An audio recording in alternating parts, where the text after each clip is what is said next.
oduu teenyaa jalqabaatiin. Waraanni Itoophiyaa Soomaaliyaa keessa ture guutummaatti Soomaaliyaadhaa baafamuun himame.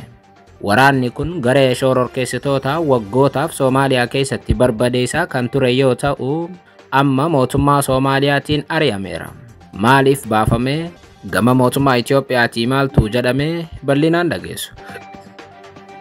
Oduu biraatiin. Mootummaan Ameerikaa Itoophiyaadhaaf deeggarsa namoomaa doolaara miiliyoona 97 akka kennu beeksise. Deeggarsi kun maaliif oolaa bal'inaan dhageessu. Oduu itti aanuun. Dhaabbanni daldala elektirooniksii Chaayinaa Alibaabaan Itoophiyaa galuufii jedhame. Dhaabbatichi maaliif Itoophiyaatti galuuf murteessee gabaasa guutuu dhageessu. Oduu biraatiin. Abbaa taayitaa gabaa kaapitaalaatii fi holdingii investimentii Itoophiyaatiif hooggantoonni haaraan muudaman. Abbaa taayitaa gabaa kaapitaalaatiif hooggansi haaraan mudame eenyu bal'inaan kan dhageessan tahaa akkam jirtu daawwattoota hordoftoota Anolee Global Media. Oduuf odeeffannoo keenya guyyaa irraa tokko jennee jalqabneeti jirra. Odeeffannoo keenya ijoo isaa amma dhageessan guutuu isaa isin biraan geenya. Haga xumuraa sagantaa keenyaatti dhaggeeffachuun yaada qabdan gara koomentiitiin nuuf barreessaa. Viidiyoon keenya namoota hedduu bira akka dhaqqabuuf ammoo like, share, subscribe godhuun dagatinaa isiniin jenna. Kallattumaan gara gabaasa bal'aattiin isin qajeelcha.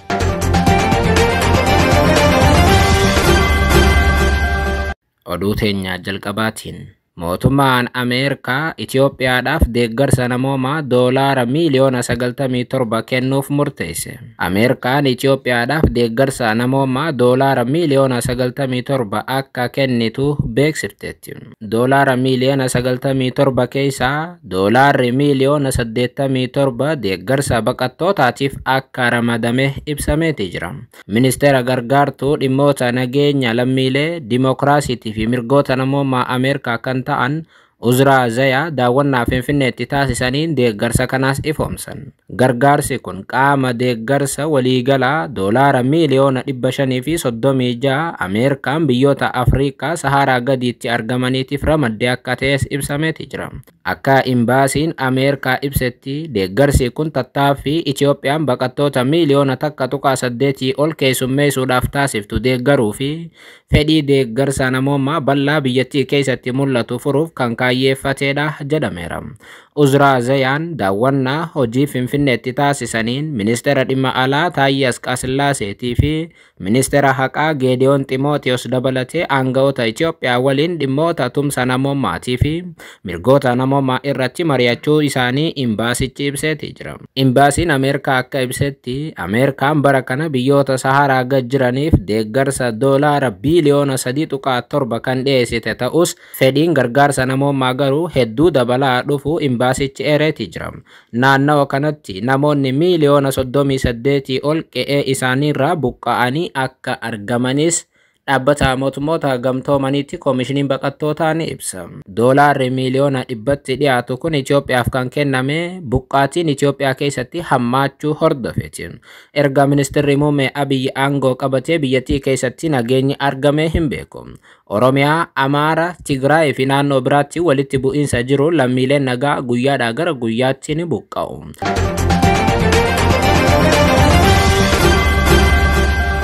Oduu itti aanuun. Waraanni Itoophiyaa Soomaaliyaa keessaa baafamuun himame. Waggoota dheeraaf gamtaa Afrikaa ATMIS jalatti nageenya Soomaaliyaa tiksaa kan ture waraanni Itoophiyaa kun amma garuu Soomaaliyaa keessaa baafamuun isaa ibsameeti jira. Atakaaroo ji'a 7 dura Itoophiyaa fi Soomaaliyaa gidduutti dhalate hordofee Soomaaliyaa waraana Itoophiyaa akka irraa bahu gaafachuun ishee ni yaadatama. Akkuma jette Soomaaliyaa waraana Itoophiyaa kana ofirraa ari'uu isheeti. Ji'a 7 dura waliigaltee wal hubannoo mo'uu Itoophiyaa fi Somaalilaand gidduutti mallatteeffame hordofee mootummaan Soomaaliyaa muffii qabu daddeebiin ibsaa tureeti jira. Mootummaan Soomaaliyaa mootummaan Itoophiyaa daangaa koo sarbeeraa jechuun haga mana maree nageenya dhaabbata mootummoota gamtoomaniitti simachaa tureeti jira. Sana qofa osoo hin taane Soomaaliyaan Itoophiyaa irratti waraana banuufis daddeebiin dhaadataa turteeti jirti. Kana godhuuf ammoo waraanni Soomaaliyaa keessa jiru kan Itoophiyaa Itoophiyaa dursee akka ba'u Soomaaliyaan fedhii qabaachuu ibsitee turte. Waraanni Itoophiyaa waggoota dheeraaf Soomaaliyaa keessatti garee shororkeessaa barbadeessaa tureeti jira. Waraanni Itoophiyaa kun Soomaaliyaa keessatti qaama lama tahee jiraatu. Tokkoffaa waliigaltee Soomaaliyaatii fi Itoophiyaatiin kan jiru yoo ta'u, kaan immoo gamtaa Afrikaa ATMIS jalatti hojjechaa akka tureetu himama. Waraanni kun lamaan haga 9,000 tahuu akka hin oollees ni dubbatama. Amma garuu odeeffannoo Soomaaliyaa irraa bahe akka agarsiisutti waraanni achii baafame kun kan ATMIS jala jirudha. Kan waliigaltee Itoophiyaatii fi Soomaaliyaatiin achi jiraachaa jiru garuu baheera moo hin baane kan jedhu ammaaf wanti jedhame hin jiru. Waraanni amma baafame kun Soomaaliyaa naannawa Hiiraan keessaa akka baafames gabaasni ganama kana bahe ni mul'isa. Dhimma kana irratti gama mootummaa Soomaaliyaatiinis ta'ee gamtaa Afrikaa darbee mootummaa Itoophiyaatiinis wanti jedhame hin jiru.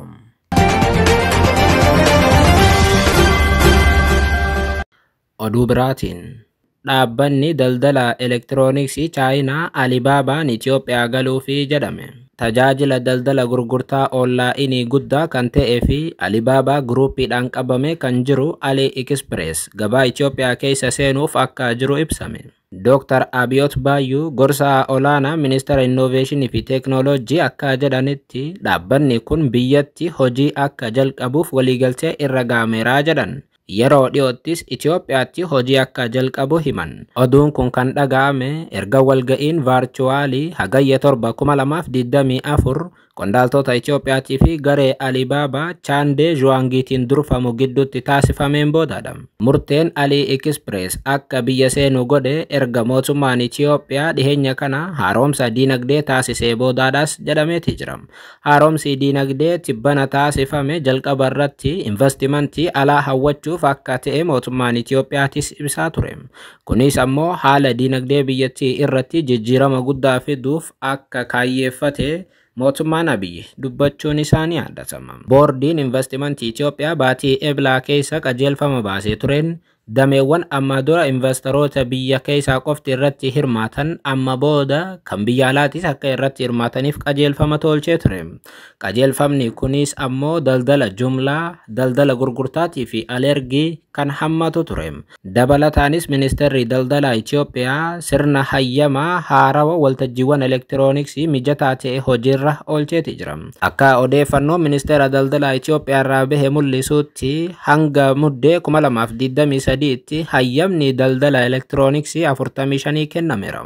Haa ta'u malee dhaabbanni Alibaabaadhaan hoogganamu Ali Express biyya dhufuu isaa ilaalchisuun gorsaa olaanaan Alibaabaa Global Initiative kan ta'an Chaandee Zhuang irraa deebiin kenname hin jiru jedha gabaasni ganama kana bahe. Gama mootummaa Itoophiyaatiin garuu dhaabbanni Alibaabaan hoogganamu Ali Express yeroo gabaabaa keessatti biyyattiitti hojii akka jalqabu himan. Ali Express gabaa Itoophiyaatti dhufuun isaa carraa hojii hedduu uumuu danda'as jedhameera. Dhaabbilee jalqabaa jajjabeessuu, amantaa abbootii qabeenyaa akka guddisuu fi akkasumas ammoo oomishaalee fi tajaajiloota biyya keessaa gabaa idil addunyaa irratti beeksisuuf waltajjii guddaa akka ta'uutu eerama. Kanaanis ammoo dandeettii alergii biyyattii daran akka guddisuutu eegama.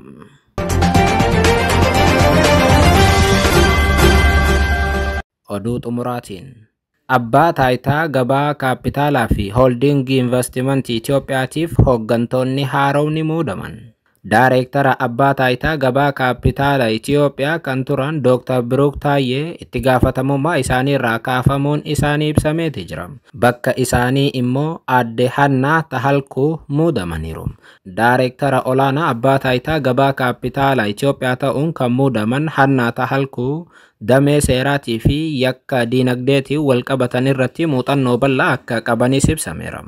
Waggoota lamaan darbaniif abbaa taayitaa gabaa kaapitaalaa hundeessuurraa eegalee hoogganaa kan turan Biruk Taayyee hojii gaggeessaa olaanaa holding investimentii Itoophiyaa ta'uu muudaman. Dhaabbanni investimentii Itoophiyaa kun Itiyoo Telekoomii fi daandii qilleensa Itoophiyaa dabalatee dhaabbilee mootummaa 27 ol of jalatti bulcham.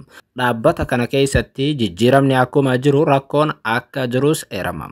Keessumaa Itiyoo Telekoomii fi daandii qilleensa Itoophiyaa keessa malaammaltummaan guutuu bira darbee gareen tokko qofa dhaabbilee kana dhuunfatee akka jiru yeroo hedduu ni eerama. Aadde Hannaa Tahalkuu ammoo kana akka jijjiiran ni eegama.